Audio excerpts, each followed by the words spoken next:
ఏయ్, వాడు కో అని ఎందుకన్నాడో చెప్పు బే. నిజమే బాబు, కోడి గురించే. కోడి మీద ఒట్టు. ఇదిగో జానీ, ఇంకా నీతో అబద్ధం ఎందుకు గానీ మాకు మాకు ఓ 20 లక్షలు కలిసి వస్తాయ్యా. 20 లక్షలు? అచ్చా, బిజినెస్ లో మందంతా 50-50, 10 నాకు 10 మీకు. ఠీక్ హై?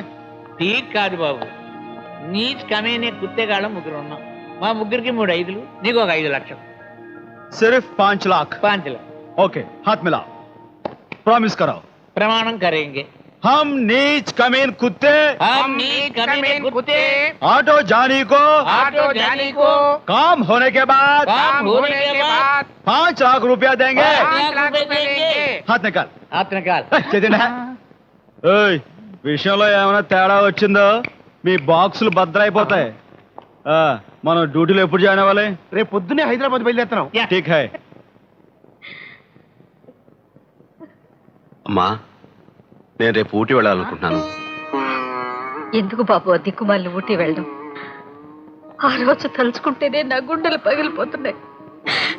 అక్కడికి వెళ్ళడం మూలానే కళకళలాడుతున్న మన కుటుంబం ఇలా అయిపోయింది. ఊరుకోమ్మా, జరిగిన దానికి బాధపడటం కాదమ్మా మనం చేయాల్సింది. ఇలా ఎందుకు జరిగిందో తెలుసుకోవాలి. అందుకే నేను ఊటీ వెళ్తున్నాను.